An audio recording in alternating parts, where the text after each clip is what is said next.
नेपाल के 238 रन सां शिकस्त ॾेई छॾी आहे। बिल्कुल नाज़रीन, वाक़ई ॿुधो त नेपाल जी समूरी टीम 24 ओवर में 104 रन ते ढेर थी वई। पाकिस्तान पहिरीं खेॾंदे नेपाल खे 343 रन जो हदफ ॾिनो हो। वधीक तफ़सील मालूम कंदासीं। स्पोर्ट्स एंकर पर्सन मुजाहिद सोलंकी लाइन ते मौजूद आहे। जी मुजाहिद, छा तफ़सील आहिनि? जी बिल्कुल रोशनी, ही एशिया कप क्रिकेट टूर्नामेंट जी इफ्ताही मैच जेकी मुल्तान में खेॾी वई, इहा इन मेगा इवेंट जी एशिया कप में नेपाल जी पहिरीं मैच ऐं पाकिस्तान जे ख़िलाफ़ बि उन्हनि जी वनडे पहिरीं मैच हुई, जंहिंमें पाकिस्तान जी टीम उन्हनि खे एकतरफ़े मुक़ाबले बाद 238 रन सां शिकस्त ॾेई छॾी आहे।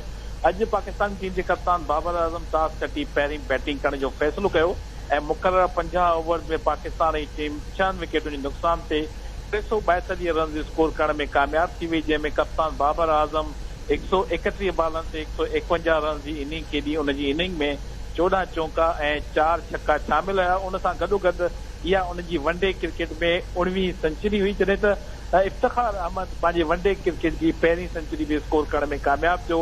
71 बॉलनि ते उन 109 रन जी इनिंग खेॾी, जंहिंमें 11 चौका ऐं 4 छक्का शामिल हुया, जॾहिं त मोहम्मद रिज़वान 44 रन जी इनिंग खेॾी। अहिड़ी तरह मुक़ररु 50 ओवर्स में पाकिस्तान जी टीम 6 विकेट जो नुक़सान ते 342 रन स्कोर कयूं।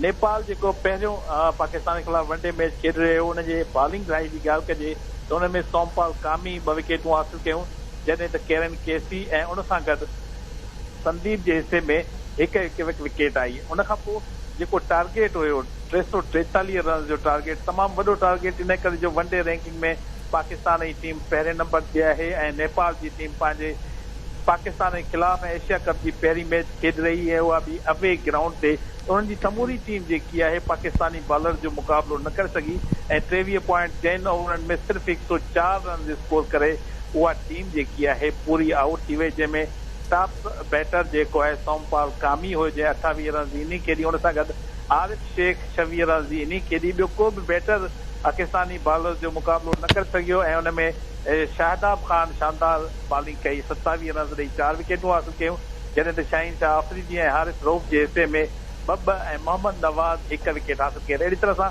शानदार शुरूआत कई आहे पाकिस्तान पंहिंजी पहिरीं मैच में।